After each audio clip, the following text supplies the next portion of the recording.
University. Sir has authored over 130 research papers and has presented in renowned national and international journals and conferences. Sir is also an active editorial member and reviewer for various journals of repute. His dedication has earned him prestigious awards including Rashtriya Vidya Saraswati Award, Rajiv Gandhi Excellence Award, and the Best Teacher Award of Delhi University. Sir, we are privileged to have you with us today and request you to kindly take the session. But before that, I will invite Professor Dr. Suman Tayyar to extend a brief welcome to Sir.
Very good morning to all of you. It's my great pleasure to be part of this introductory event. So today I am going to share with you my own experience about the research, right? Because I am associated with many journals and I'm reviewer of many prestigious journals including HBRC, Taylor, Francis, and many other prestigious journals. So what I am going to share with you is my own experience. Because when we write research paper, right, we always talk about our perspective, meaning that author's perspective. So जब हम बात करते हैं authors perspective का मतलब है कि हम लोग क्या चाहते हैं पेपर के बारे में, ठीक है? When we write research paper आप एक्सपेक्ट करने लग जाते हैं कि कहाँ पर छपेगा, ठीक है? जैसे कि one of the most police question is कि कौन सा जर्नल टारगेट करें, बेस्ट जर्नल कौन सा है? ऐसा क्यों है? क्योंकि आप अपने काम को लेकर इमोशनल है. It is authors perspective.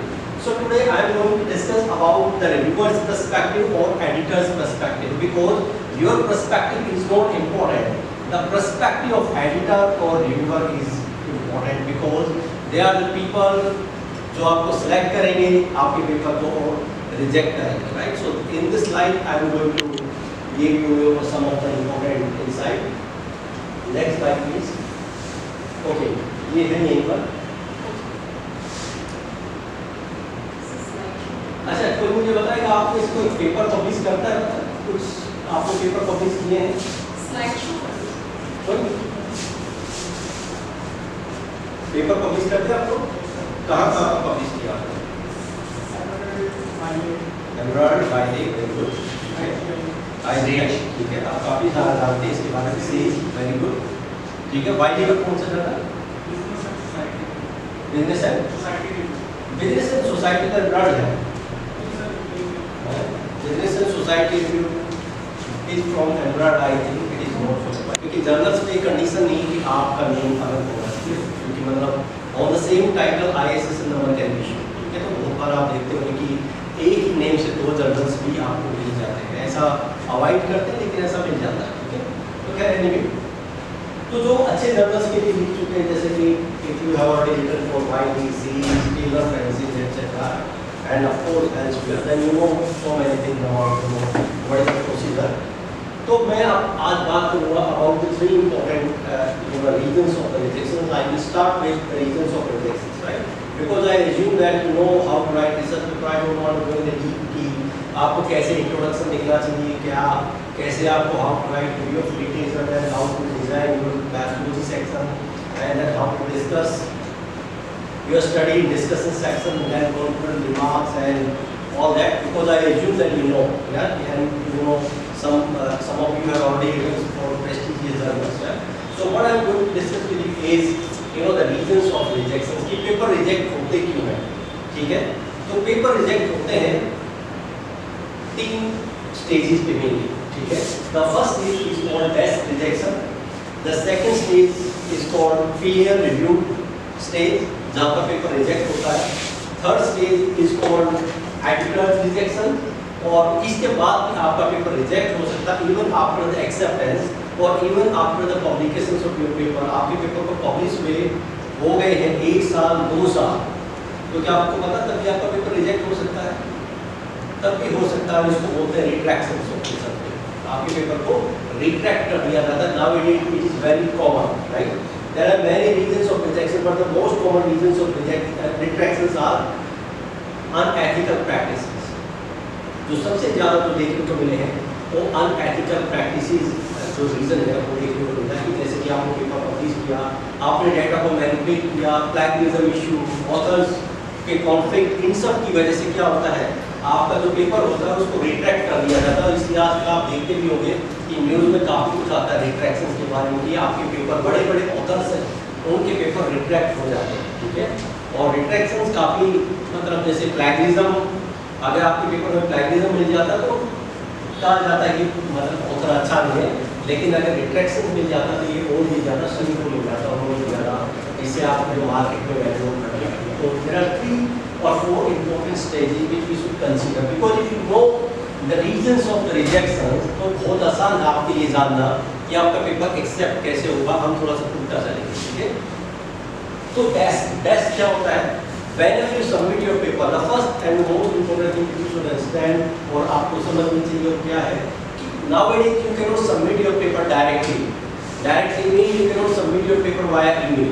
आज के टाइम में हार्डली दुनिया में कोई जर्नल होगा, स्कोपस इंडेक्स जर्नल, जो कि आपके पेपर को डायरेक्टली मेल से लेगा, ठीक है। वो क्या करते हैं, they don't accept your paper via email.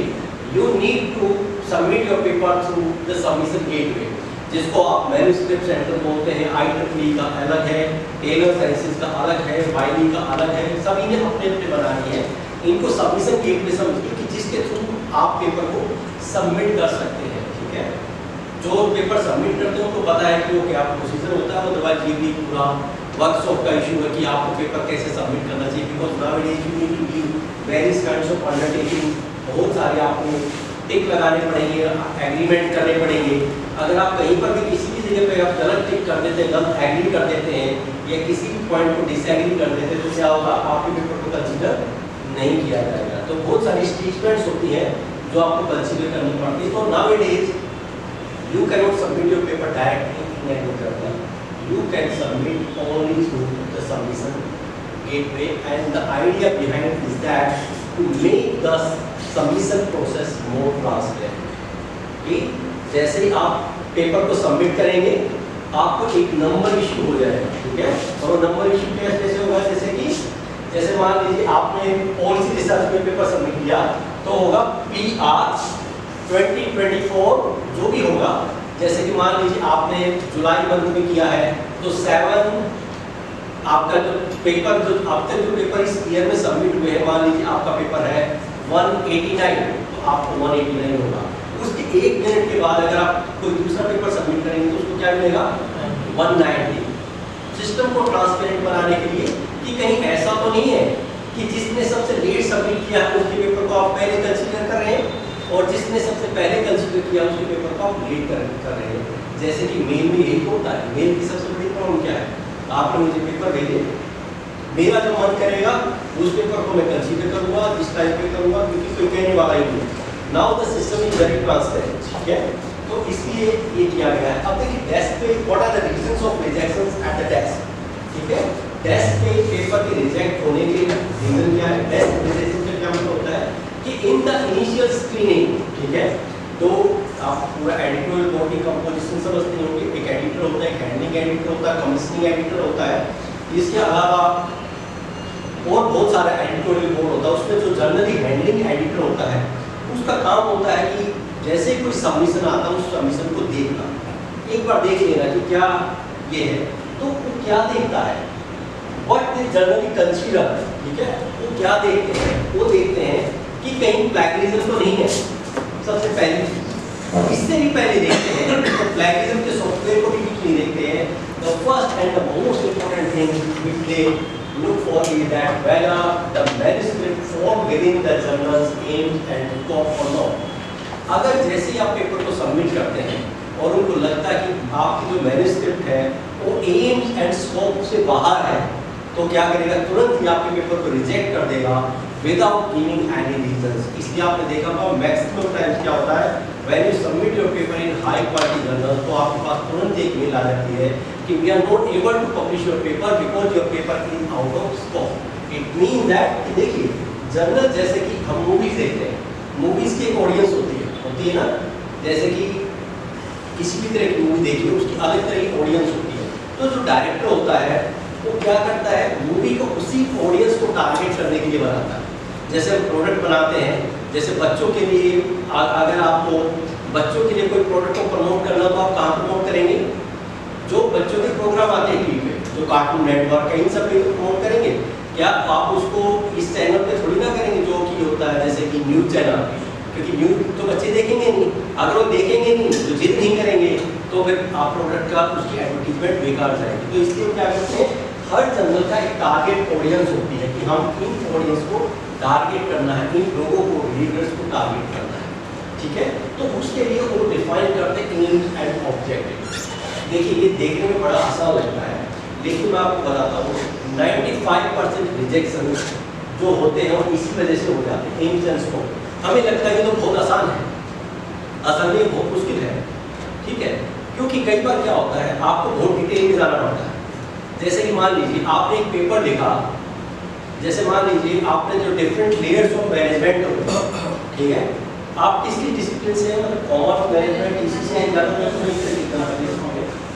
तो they you have written a paper और आपने क्या किया, डिफरेंट लेयर्स ऑफ मैनेजमेंट में देखा कि उनका जो विमेंस है, जो जेंडर पर्सपेक्टिव को लेकर काम किया, तो आप क्या करेंगे, the paper is related with the gender, so what you will do is you will submit your paper in the gender studies journal.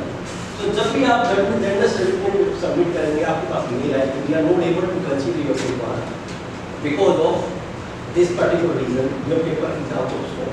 तो आप कहेंगे नहीं ये तो स्कोप में है, क्योंकि हम जेंडर वर्ड यूज कर रहे हैं और पेपर जर्नल की जेंडर से रिलेटेड है, लेकिन असल में अगर आप देखेंगे the idea which you are using is not related with the gender, it is related with the management. So you should submit your paper in management journal, not in the journal like gender studies, ठीक है। तो जब भी आप paper को देखें तो आपको क्या करना चाहिए, you should go to the guidelines। क्या आपको देखना था गाइडलाइंस कैसे देखते हैं, या हम यहाँ से एक्सेस कर सकते हैं, इसको इंटरनेट कर सकते हैं।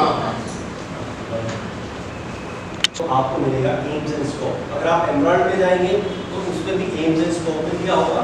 हर किसी जर्नल का अलग फॉर्मेट होता है, but this information is mandatory. Mandatory में क्यों कहता हूँ, because if you want to index your journal in Scopus, तो this is the mandatory condition, ठीक है। देयर आर 38 इंपॉर्टेंट कंडीशन जो फुलफिल करनी पड़ती है किसी भी जर्नल को स्कोपस में इंक्लूड होने के लिए या बने रहने के लिए। जैसे ही एक कंडीशन को आप वायलेट करते हैं, आपका जर्नल आउट ऑफ स्कोपस हो जाता है। जैसे आपने बहुत बार सुना भी होगा ना कि जर्नल स्कोपस में था और स्कोपस से बाहर हो गया। रीजन क्या है कि उन गाइडलाइंस को उन्होंने वायलेट कर दिया, और जैसे आप वायलेट करेंगे स्कोपस से बाहर हो जाएंगे आप, एम्स एंड स्कोप।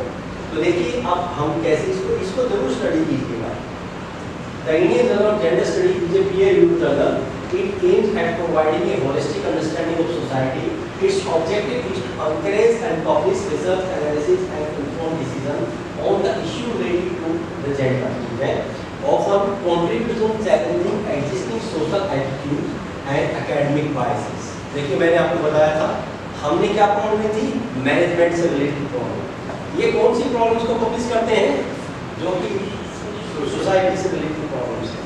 तो जैसे ही आप इस पे सबमिट करेंगे पेपर, आपके पेपर पे आउट ऑफ स्कोप करके दिखाएगा और आपके पेपर को रिजेक्ट कर देगा। ये एक तरीका है देखने का। इसके अलावा एक और रीजन होता है, ठीक है, कि the type of paper which you are submitting, right, this is about the aims and scope. और हर एम्स एंड स्कोप में वो ये भी लिखते हैं what type of paper generally they accept, कि कौन सा पेपर एक्सेप्ट करते हैं, type of paper. Are you aware of the different types of paper? कौन कौन से पेपर्स होते हैं?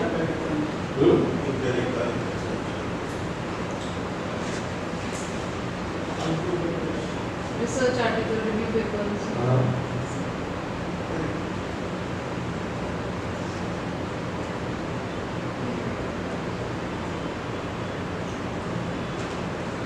This is another important base जिसके बेसिस पे उन पेपर को रिजेक्ट कर देते हैं, ठीक है। कि आपके पेपर कटता है, देखिए हर जर्नल एक अलग टाइप का पेपर पब्लिश करता है, ठीक है। आप जैसे जानते हैं कुछ जर्नल्स हैं, they publish only bibliometric research paper, they don't publish any other type of research paper, they publish only bibliometric research paper. If you submit any empirical study in that particular journal, they will reject, ठीक है।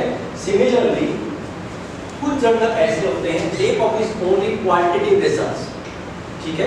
अब quantitative research की different types होते हैं, उनमें भी कुछ होते हैं जो बिब्लियोमेट्रिक पब्लिश करते हैं, कुछ होते हैं लिटरेचर को पब्लिश करते हैं, कुछ होते हैं जो नरेटिव्स को पब्लिश करते हैं, जैसे सोशल वर्क के जर्नल है और नरेटिव्स को पब्लिश करते हैं। इवन जिसका मैंने आपको एग्जांपल दिया Indian journal of gender studies का, they generally don't publish empirical research paper. Exceptionally कभी होता है कि एम्पिरिकल रिसर्च पेपर पब्लिश करते हैं, they publish only quantitative research paper. तो टाइप ऑफ रिसर्च पेपर हमें समझना होगा कि किस तरह के रिसर्च पेपर अलग अलग जर्नल जो करते हैं, और जनरल ये मेंशन किया होता है कि what are the different types of research paper भी कंसीडर, ठीक है। जैसे कि कुछ जर्नल्स होते हैं they publish only mathematical based और modelling based research paper like इकोनोमेट्रिका।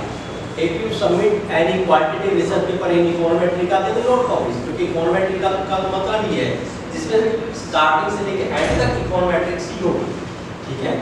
Financial modelling, economic modelling, ठीक है। इस तरह के पेपर्स में आप कभी भी पाएंगे कि क्वांटिटेटिव रिसर्च पब्लिश नहीं करेंगे। कुछ जर्नल्स होते हैं जो आपने देखा होगा केस स्टडी को पब्लिश करते हैं, वहाँ पर बस वो केस स्टडी को ही पब्लिश करते हैं, चाहे आपका पेपर कितना ही अच्छा क्यों ना। जैसे Asian journal of management case, ठीक है, ये पाकिस्तान से निकलता है लेकिन बहुत अच्छा जर्नल है, सीज का जर्नल है। आप कभी मौका मिले तो मेरे ख्याल से अब ये कैटेगरी में आ चुका है। Asian journal of management case, they publish only case study paper. आप ऐसा कोई भी पेपर सबमिट कीजिए तो आपके पेपर को कभी भी कंसीडर नहीं करेंगे। तो आपको ये भी देखना पड़ेगा कि what type of research paper they are publishing. अगर आप दूसरी तरह का रिसर्च पेपर उसमें सबमिट करते हैं तो वो उसको कंसीडर नहीं करेंगे।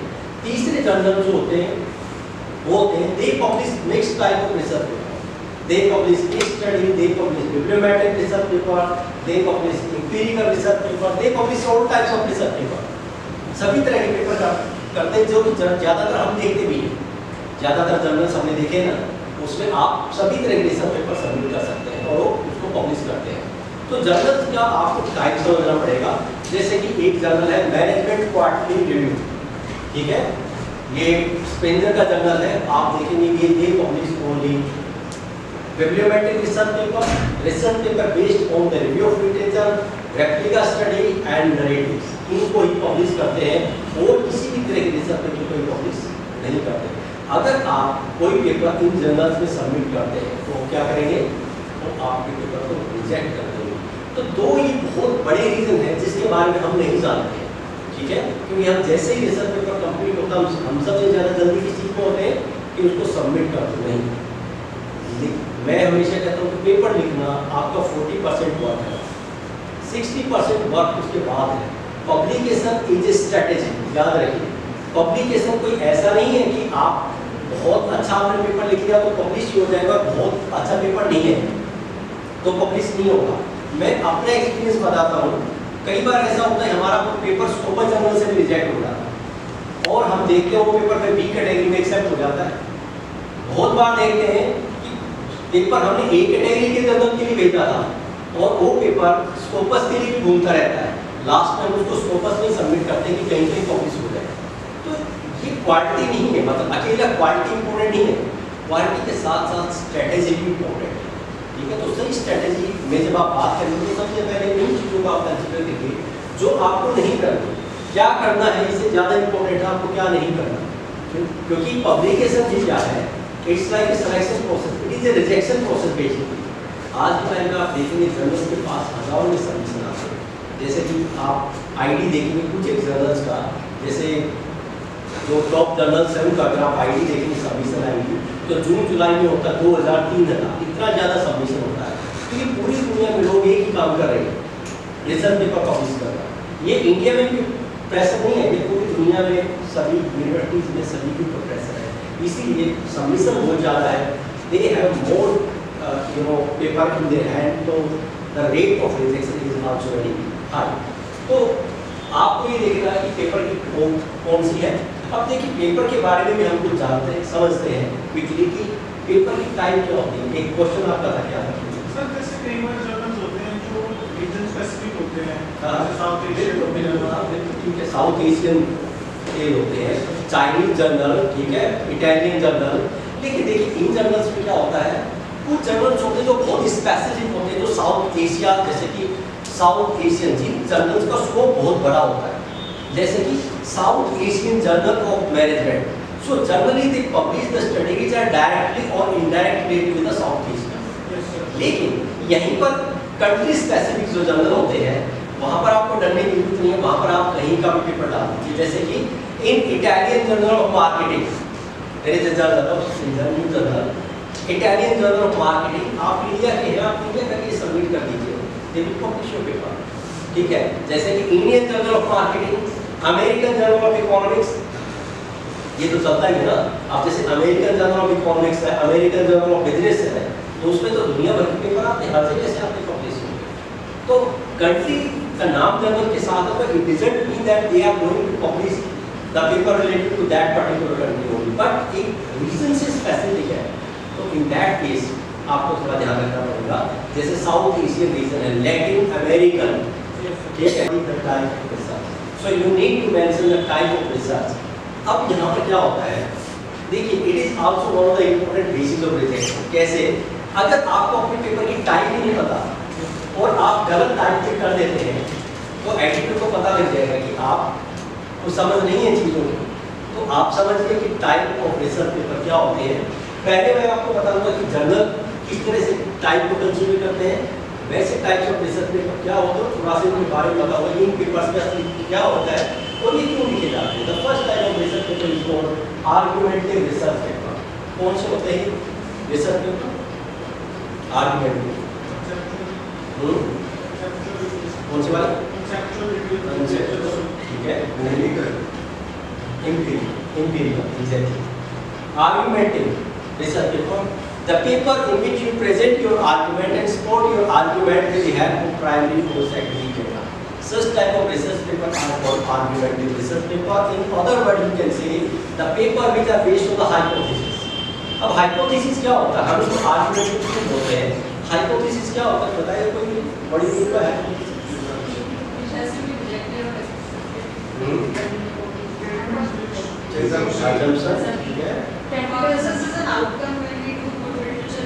Expected outcome. Yeah. What are the variables and what is going to be the correlation between those variables and we try to guess. Okay. Outcome, expected outcome, ठीक है। इससे भी अच्छा जवाब है hypothesis is the tentative solution of a particular problem, ठीक है। लेकिन असल में hypothesis क्या होता है कभी आपने समझा? Hypothesis basically आपका argument होता है।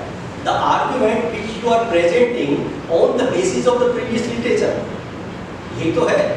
प्रेजेंट आप किस फॉर्म में करते हैं कि इट इज हाइपोथेसिस और देयर इज नो रिलेशनशिप, इस तरह से तो करते हैं ना। लेकिन बेसिकली आप क्या कर रहे हैं? You are presenting your argument and the base of argument is previous studies. That is the purpose of research. ठीक है। So we are trying to find out the gaps. ठीक है, तो आप प्रीवियस स्टडीज देखिए, लिटरेचर के मैं जा रहा हूँ लिटरेचर के उसमें, इसके अलावा भी लिटरेचर के बहुत सारे होते हैं जो हम रिव्यू ऑफ लिटरेचर करते हैं। The sole reason is not identified research क्या है, ठीक है। There are many other reasons जिसकी वजह से हमें लिटरेचर करना चाहिए और जिसकी वजह से हमें लिटरेचर को इतना गहराई में जाके लिटरेचर को करना चाहिए, ठीक है। तो argumentative research paper, the research paper in which you present your argument और support your argument with the help of primary और सेकेंडरी डेटा, ठीक है।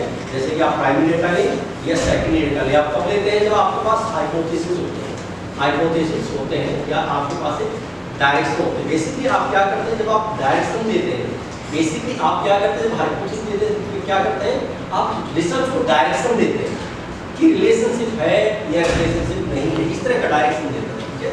क्योंकि रिसर्च को डायरेक्ट करने की कोशिश करते हैं और तो इस तरह के जो पेपर होते हैं argumentative research paper. then we have another type of research paper called analytical research paper. The paper which are based on the critical thinking and strong argument. The most difficult form of research paper is analytical research paper. अगर social science में अगर कोई research paper लिखना सबसे मुश्किल है तो ये है एनालिटिकल रिसर्च पेपर, ठीक है। इन पेपर्स की खासियत होती है, एक पेपर में जो सेंटेंसेस होते हैं मिनिमम 3 लाइन्स 4 लाइन्स 5 इस तरह से जाते हैं, क्योंकि आप आर्टिकुलेशन करते हैं पेपर में, ठीक है। लैंग्वेज को पूरा आर्टिकुलेटेड वे में लिखते हैं क्योंकि सीधा जवाब होता ही नहीं, ठीक है। जैसे कि मान लीजिए नॉर्मल रिसर्च में आप एम्पिरिकल रिसर्च में क्या करते हैं, ये अच्छा है ये बुरा है, ये रिलेशनशिप है ये रिलेशनशिप नहीं है, यही तो करते हैं।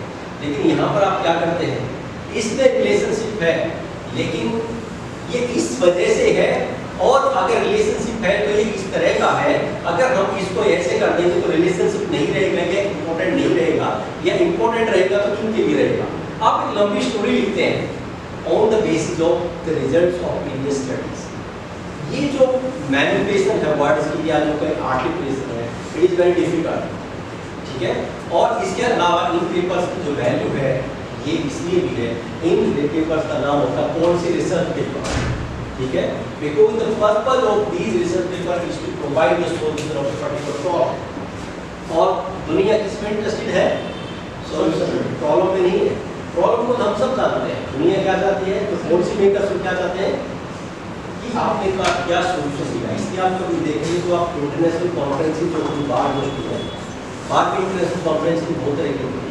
एक होती हैं जो बिल्कुल टूरिज्म की तरह होती हैं, आप ऐसे दीजिए होटल बुक कराइए, घूमिए फिरिए जाइए, वहाँ पर सर्टिफिकेट लेके आइए, शेयर का भी लेके आइए, सब इस तरह से। दूसरी कॉन्फ्रेंसेज होती हैं जहाँ पर आप जाएंगे, आप पूरा एयर फेयर मिलेगा आपको, होटल में होगी, आपकी पूरी अच्छी रिसोर्स रहेगी। ये कॉन्फ्रेंस होती है जो पॉलिसी रिसर्च के ऊपर काम करते हैं, लोगों को बताते हैं जो इंटरेस्टिंग है सोल्यूशन, ठीक है। तो इसलिए ये जो रिसर्च पेपर है ये बहुत मायने रखते हैं। Then we have another type of research paper, पता नहीं आपने सुना भी या नहीं, डेफिनेशन बेस्ड रिसर्च पेपर। इन रिसर्च पेपर से बस डेफिनेशन की दी होती है, क्या आपने कभी पढ़े हैं?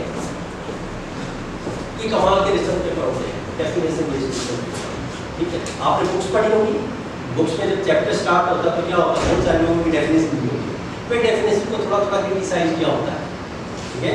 ये पेपर भी ऐसे ही होते हैं, जैसे कि अमेरिकन जर्नल ऑफ मार्केटिंग, ठीक है, का जो है जो सॉरी क्या नाम है, अमेरिकन मार्केटिंग एसोसिएशन का उनका एक जर्नल है, उसमें पेपर पब्लिश हुआ व्हाट इज मार्केटिंग। मार्केटिंग क्या है, देखिए पेपर की खासियत क्या होती है और ये कैसे लिखे जाते हैं, क्यों लिखे जाते हैं। हम जो कंसेप्ट जो हम पढ़ते हैं हम बहुत ही बायस वे में पढ़ते हैं, ठीक है। हम सबका पर्सपेक्टिव होता है, हम उसी पर्सपेक्टिव में काम करते हैं, ठीक है।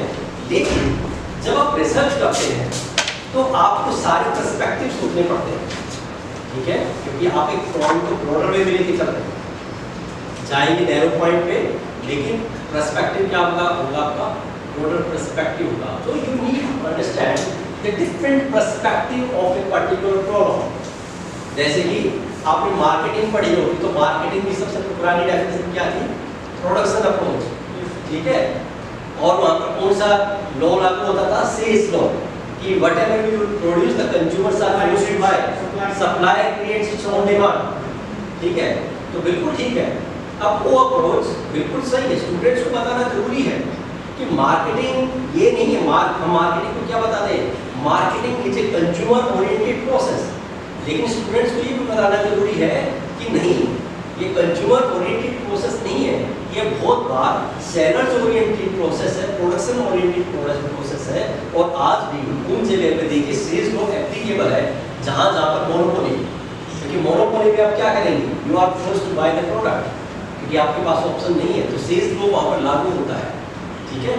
जैसे कि आप मेट्रो को देखिए, आप मेट्रो की जितनी फ्रीक्वेंसी बढ़ाएंगे, जितने रूट बढ़ाएंगे उतने कस्टमर्स बढ़ते जाएंगे, ठीक है। तो जहाँ पर मोनोपोली है आज भी लॉ एप्लीकेबल है।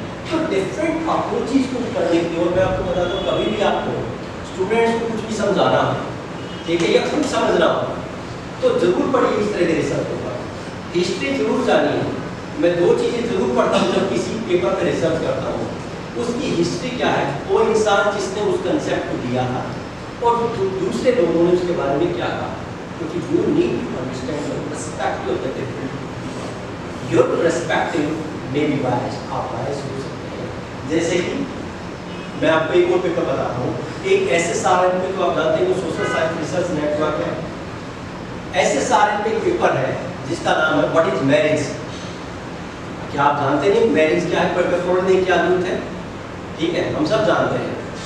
लेकिन यहाँ पर जानना जरूरी है कि क्या मैरिज का पर्सपेक्टिव हम सब के लिए ही होता है? नहीं। जिसकी मैरिज हो रही होती है उसका पर्सपेक्टिव मैरिज को लेकर अलग है, बच्चों का पर्सपेक्टिव अलग है। बच्चों के लिए एक पार्टी है जो लंबी चलने वाली है, पेरेंट्स के लिए उसका पर्सपेक्टिव अलग है, सोसाइटी के लिए अलग है, गवर्नमेंट के लिए अलग है, कानून के लिए अलग है। तो मैरिज के डिफरेंट पर्सपेक्टिव है। तो जब भी आप मैरिज के बारे में काम करते हैं, रिसर्च काम करते हैं, तो you need to understand the different perspective. और अगर आप पूरी दुनिया में देखेंगे तो पॉलिसी रिसर्च में जो सबसे बड़ी प्रॉब्लम है, यही तो प्रॉब्लम है, you don't understand the perspective of the different people. आप एक वैक्यूम की तरह पॉलिसी को देने की कोशिश करते हैं कि इन लोगों को टारगेट करने के लिए पॉलिसी बनाई, और जैसे आप उनको टारगेट करते हैं दूसरे लोग चिल्लाने लग जाते हैं कि नहीं ये तो गलत है, क्योंकि आपने उनको इग्नोर किया। जब आप सभी के बारे में जान जाएंगे, थोड़े थोड़े पर्सपेक्टिव को समझेंगे, तो आप क्या करेंगे, एक बैलेंस अप्रोच के साथ काम करेंगे, राइट। तो इस तरह के जो रिसर्च पेपर है वो इम्पोर्टेंट होते हैं, and you can also right this type of research paper. और ये रिसर्च पेपर आएंगे रिव्यू ऑफ लिटरेचर की कैटेगरी में, बिकॉज क्योंकि जो काम है वो कौन सा होता है, it is based on the previous study.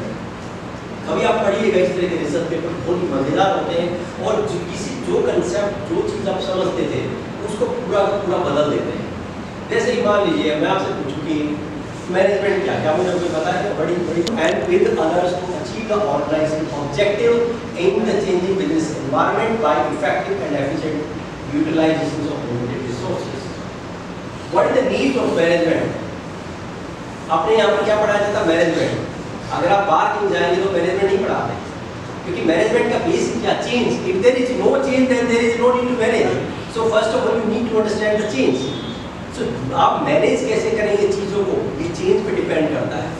जैसे कि दुनिया की सबसे जो इम्पोर्टेंट थ्योरी कौन सी है, सिचुएशनल थ्योरी है। हम लोग कैसे रिएक्ट करते हैं ये सिचुएशन पे डिपेंड करता है। मान लीजिए मैं बहुत डरपोक इंसान हूँ, लेकिन सिचुएशन ऐसी आ जाए कि मेरे पास दो ही सिचुएशन है, या तो कोई मुझे मारेगा या मैं उसको मारूंगा, हो सकता है मैं उसको मारूंगा। अब मैं बेसिक बाय नेचर तो ऐसा हूँ, लेकिन मैंने कर दिया कुछ, क्योंकि सिचुएशन ऐसी। जिंदगी में जो सबसे बड़ी जो मैनेजमेंट की थ्योरी है वो यही है, सिचुएशनल थ्योरी, जिसको हम कई बार कॉन्टीजेंसी उससे भी मानते हैं। असल में इस अप्रोच को बाद में इतना इम्पोर्टेंस दिया गया, तो डेफिनेशन के साथ भी ऐड किया गया इन द चेंजिंग बिजनेस एनवायरनमेंट, कि जैसे टेक्नोलॉजी कोई मैनेजमेंट का पुरानी जो चीज़ है तो यूजफुल नहीं है, रेलेवेंट नहीं है because of the change in technology. पहले इंटरनेट आया था, अब AI आ गया, अब AI में भी पता नहीं किस तरह के टूल्स आ गए। तो आपको चेंजिंग पर्सपेक्टिव में चीज़ों को देखना पड़ेगा, ठीक है। तो ये जो डेफिनेशन आप दे सकते हैं, कैसे दे सकते हैं, जब आप दूसरों को पढ़ेंगे, दूसरों को जानेंगे, ठीक है। अगर आप दूसरों को बिना पढ़े या बिना समझे या ऑब्जर्व किए कुछ भी कहते हैं, तो ये आपकी परसेप्शन है या आपकी अपनी सोच है, जिसको आप दूसरों पे थोपने की कोशिश करते हैं। ऐसा बिल्कुल भी नहीं होना चाहिए। As a researcher, as a teacher, हमेशा जितने भी ऑथर हैं, जैसे कि मैं कभी किसी की बुक रेकमेंड नहीं करता, जैसे कि मार्केटिंग हो तो मैं कभी नहीं कहता फ्लिप कोटलर पढ़ो, वो पढ़ो, मैं किसी को नहीं कहता किसी को पढ़ो। मैं बस बच्चों को देखता हूँ कि उनका ऑब्जेक्टिव क्या है। जैसे मान लीजिए मैं कॉलेज में पढ़ा था, तो वो कहेंगे सर कौन सी बुक अच्छी है, मैं कहता हूँ तुम्हें अच्छी पढ़ने की जरूरत नहीं है, क्योंकि अच्छी वो पढ़ेगा जिसको बेसिक्स पता है। तुम्हारे लिए सभी बुक्स अच्छी नहीं, क्योंकि तो तुम्हें कुछ भी नहीं पता। लेकिन एक PhD स्टूडेंट अगर पूछेगा मार्केटिंग की कौन सी बुक अच्छी है, तो उसको आपको सजेस्ट जरूर करनी चाहिए मार्केटिंग की बुक अच्छी है। लेकिन अगर आप अंडर ग्रेजुएट्स को बताते हैं कि भाई फिलिप कोटलर पढ़ लो, तो इसका मतलब आप इंप्रेशन झाड़ देंगे फिलिप कोटलर को पढ़ लेनी चाहिए। असल में तो उनको पता ही नहीं, उनको तो मार्केटिंग का पता ही नहीं, तो आप उनको समझाइए कि मार्केटिंग क्या है। सिमिलरली रिसर्च में भी सबसे पहले चीज़ों को खुद समझिए। आप क्या करते हैं, हम सब करते हैं, सबसे बड़ी गलती करते हैं रिसर्च में, जब हम स्टार्ट करते हैं पेपर तो बस हम क्या करते हैं, वेरिएबल डिफाइन कर लिए, इंडिपेंडेंट डिपेंडेंट वेरिएबल, एक वो बना लिया, थ्योरी का फ्रेमवर्क बना लिया, इंटरप्रिटेशन। हम कंसेप्ट को समझने की कोशिश ही नहीं करते कि ये है क्या। आप उसको समझिए, उसके बारे में खूब सारा पढ़िए। जब आप उसको जितना पढ़ेंगे आप पाएंगे कि ये तो अलग ही चीज़ है और इससे नोवेल्टी भी आएगी आपके काम में। लेकिन nowadays what is most important, only the novelty. अगर आप टॉप जर्नल्स की बात करते हैं वर्ल्ड के, और एक ही चीज़ को करते हैं, मेरा एक्सपीरियंस है, और एक ही चीज़ को करते हैं, एक्नॉलेज करते हैं कि इस पेपर में नोवेल्टी है और इसमें नोवेल्टी नहीं है। मैं आपको बताता हूँ, हमारे ऐसे पेपर पब्लिश हुए हैं जो लिखे बहुत अच्छे नहीं हुए थे, लेकिन उसमें नोवेल्टी थी, उन्होंने एक्सेप्ट किया।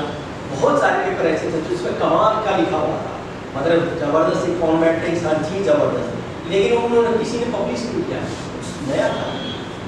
तो नया क्या है, नया जानने के लिए जरूरी है आप ये जानें कि क्या हो चुका है, और क्या हो चुका है जानने के लिए जरूरी है कि आप पढ़ें, आपको डिफरेंट पर्सपेक्टिव्स पता होना चाहिए। क्योंकि कई बार आप क्या करते हैं, आप सोचते हैं कि मैंने नई चीज़ सोची है, लेकिन वो आप या तो किसी से डिस्कस कीजिए, किसी एक्सपर्ट से कि मैंने सोचा है इसके बारे में, तो फिर वो बताएगा कि नहीं ये बहुत पुरानी चीज़ है। जैसे कई बार हम भी आपस में बात करते हैं, मैं कहूँगी मैंने इस कंसेप्ट पर काम करते हैं, कमाल का है, तो दूसरा बताता है कि वो बहुत पहले हो चुका है, आज से 20 साल पहले ये काम हो चुका था, बस आप थोड़ा सा ये नई चीज़ कर रहे हैं, तो ठीक है, ये किसी सी कैटेगरी में चला जाएगा या छोटे मोटे जगह में चला जाएगा, बड़े में नहीं जाएगा। डिस्कस कीजिए, पढ़िए, कभी भी ये मत सोचिए कि आपका काम बहुत ज़बरदस्त है, आपने कोई नई चीज़ ठीक है। तो मैं आपको बताता हूँ, साइंस की रिसर्च देखा जाए तो बहुत आसान होती है, क्योंकि साइंस में तो नोवेल्टी है। सोशल साइंस सब्जेक्टिव है। सोशल साइंस के बारे में तो कहा जाता है man can neither create nor destroy anything, we can just increase and decrease the utility of things. हम तो बस चीज़ों को घटाते बढ़ाते रहते हैं, ठीक है। आपने एक पर्सपेक्टिव लिया, मैंने उससे दूसरा ले लिया, आपने सर्वे यहाँ का ले लिया, मैंने दूसरी जगह का ले लिया, मैंने कंपैरेटिव ले लिया, आपने कंपैरेटिव नहीं, तो बस इसी को जस्टिफाई करते रहते हैं।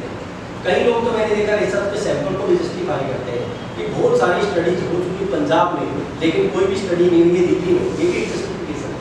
ये किस तरह का जस्टिफिकेशन है, ठीक है। रिस्पोंडेंट्स को है, रिस्पोंडेंट्स माइंड नहीं करते, मुझे बेसिक में रिस्पोंडेंट्स माइंड करते, अदरवाइज फर्क नहीं पड़ता आप कश्मीर के लोगों से करें, दिल्ली के लोगों से करें, ठीक है। कंपेयर एंड कॉन्ट्रास्ट, ये सब तो आप जानते ही हैं, कंपैरेटिव स्टडी जिसको कहते हैं, कंपैरेटिव स्टडी जिसमें आप देखते हैं comparative study of India and China, इस तरह की जो स्टडी करते हैं। तो इसके बाद स्टडी होती है जिसमें कॉज एंड इफेक्ट रिलेशनशिप को देखा जाता है, खासतौर पर फाइनेंस में स्टडी होती है, कॉज एंड इफेक्ट रिलेशनशिप को, impact of FDI on economic growth की आप देख रहे हैं, इम्पैक्ट एफडीआई के इकोनॉमिक ग्रोथ के ऊपर। ये है यूनिडायरेक्शनल, एक डायरेक्शन में इम्पैक्ट आप देख पाते हैं। कुछ स्टडीज होती हैं इंटरेस्टिंग जिसमें बाई डायरेक्शनल होता है, बाई डायरेक्शनल पॉजिटिविटीज निकल के आती है, जैसे कि impact of FIIs on stock market. आप कोई भी स्टडी करिए, घूम फिर के रिजल्ट्स वही आएंगे कि there is bidirectional positive, क्योंकि ज़्यादा एफआईआई आएगी स्टॉक मार्केट ऊपर जाएगी, स्टॉक मार्केट ऊपर जाएगी तो ज़्यादा एफआईआई आएगी, एक सर्कल बन जाता है। एक प्रॉब्लम कहते हैं ना कि अंडा पहले आया था मुर्गी आई थी, इसका जवाब क्यों नहीं है? इसका जवाब इसलिए नहीं है क्योंकि बाई डायरेक्शनल पॉजिटिविटी है, अंडे के बिना मुर्गी नहीं होगी, मुर्गी के बिना अंडा नहीं होगा। तो एक यही प्रॉब्लम नहीं है दुनिया में जिसका जवाब नहीं है, और भी बहुत सारी प्रॉब्लम है जिनका जवाब आप नहीं दे सकते, क्योंकि एक सर्कल बन जाता है, वो उसको अफेक्ट करता है, उसको अफेक्ट करता है, एक सर्कल डेवलप हो जाता है। तो इस तरह के रिलेशनशिप को भी आप कर सकते हैं। केस स्टडीज होती है, report and case study. Reports क्या होती है? रिपोर्टिंग करना, कि जैसे कि मान लीजिए आप रिपोर्ट करें the state of forex reserves of India, ठीक है, आप कुछ नहीं कर रहे, you are taking the secondary data, RBI report लेके, किसी का डाटा लेके, आप बस क्या बता रहे हैं कि प्रेजेंट स्टेट क्या, प्रेजेंट पोजीशन क्या है फॉरेक्स रिजर्व्स की इंडिया में, बस आप वही बता रहे हैं। बिल्कुल ये रिसर्च पेपर है, ये रिसर्च पेपर की कैटेगरी में आता है, क्योंकि चीज़ों को ऑर्गेनाइज ढंग से करना भी तो इंफॉर्मेशन प्रोवाइड करता है, ठीक है। तो आप इस तरह के पेपर लिख सकते हैं, और ये अगर आप मान लीजिए स्टार्ट कर रहे हैं रिसर्च, आप बहुत अच्छे नहीं है अभी, तो सेकेंडरी डाटा के ऊपर मान लीजिए अभी आपने प्राइमरी के ऊपर काम नहीं किया है, सेकेंडरी डाटा के लिए आपको यूज हो जाते हैं, तो you can start with this type of research paper, report writing. Simply आप रिपोर्ट लिखिए और पब्लिश होती है इस तरह की, मैंने पेपर पब्लिश किए इस तरह के खूब सारे हैं, ठीक है, आराम से पब्लिश होते हैं, बहुत अच्छी जगह पब्लिश हो जाते हैं। So let's say that we are already given the topic for the research. So like can we apply any of these points in our research paper on the basis of our own discretion? On the basis of Our own discretion. मतलब अपनी मर्जी से हम इनमें से कोई भी topic, जैसे हमें टॉपिक दे दिया, तो इनमें से हम कुछ भी यूज कर सकते हैं for our research. Type of research, मतलब Yes, किसी भी yes. तरह की रिसर्च, हाँ आप कर सकते हैं, ये तो डिपेंड करता है बहुत सारे, जैसे मान लीजिए आपका टॉपिक फाइनेंस का, जैसे मैंने बताया आपका टॉपिक FIA स्टॉक मार्केट का है, तो आप नहीं कर पाएंगे एनालिटिकल स्टडी, कैसे करेंगे, ठीक है, आप नहीं कर पाएंगे।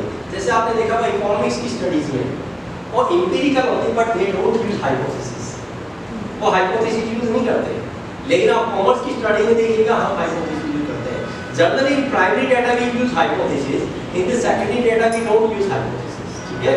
तो ये डिपेंड करता है आपका टॉपिक क्या है, ऐसा नहीं है। हाँ, आप वैसे कुछ भी कर सकते हैं, जैसे कि मान लीजिए आप FII पे काम करना चाहते हैं, तो उस केस में आप कर सकते हैं, जैसे कि अगर आप एनालिटिकल पेपर लिखना चाह रहे हैं तो गवर्नमेंट की पॉलिसीज को लेकर आप लिख सकते हैं, ठीक है। लेकिन अगर आपका टॉपिक स्पेसिफिक है, ठीक है, तो फिर उस केस में आपको एक स्पेसिफिक तरह की आपको रिसर्च प्रॉब्लम को लेके स्पेसिफिक तरह की स्टडी को करना पड़ेगा। रिपोर्ट की स्टडी, ये स्टडी बहुत इंटरेस्टिंग होती है, क्या कोई करता है ये स्टडी का काम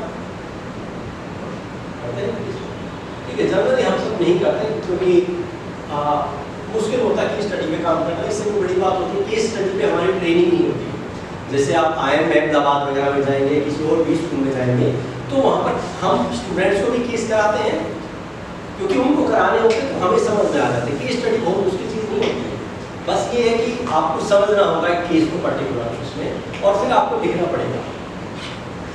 इनफैक्ट इन सबसे आसान होती है केस स्टडी, ठीक है। अब केस में क्या होता है, अब देखिए समझने की चीज़ है कि केस स्टडी क्यों की जाती है, क्या मुझे बताया, what is the purpose of doing the case study, क्यों करते हैं हम case To study a problem which has been witnessed previously and what are the lessons that we can learn and probably reinforce those learnings in finding a solution to any problem. Okay, और बताइए। You want to study several factors in a few cases. ये काफ़ी बिल्कुल सही है। It gives an idea about a problem, a similar kind of problem that has been witnessed beforehand, and probably it will give us an idea as to how to resolve a futuristic problem which is of similar nature. ठीक है, मतलब आपका भी बिल्कुल ठीक है। In fact सभी के जवाब ठीक है। एक चीज़, एक और अप्रोच डेवलप कीजिए। गलत कुछ भी नहीं होता दुनिया में, ना कोई जवाब गलत होता, ठीक है। अगर आप कोई कहे, मैं कहूँ अभी दिन है या रात, किसी ने कह दिया रात है, तो थोड़ा सा सोच लीजिए कि इसने ऐसा क्यों कहा हो। मतलब एकदम से ये कहने की बजाय कि ये गलत है, ठीक है। बस हम क्या होते हैं लाइफ में ज़्यादा ठीक और कम ठीक होते हैं, ठीक है। मैं ऐसा मानता हूँ, मतलब गलत नहीं होते, ठीक है। तो खैर ठीक है, ये जवाब भी और वो जवाब भी बिल्कुल, ये भी ऑब्जेक्टिव होता है। खासतौर पर जब हम मैनेजमेंट केसेस की बात करते हैं तो हम एक सोल्यूशन की डायरेक्शन में काम करते हैं एक केस को लेके, और सर का जवाब भी बिल्कुल ठीक है कि हम किसी उसको डिटेल में स्टडी करना चाहते हैं, बिल्कुल ठीक है। ज़्यादा जवाब दे सकें, क्योंकि केस का मतलब ही क्या होता है। देखिए नॉर्मली क्या होता है, मान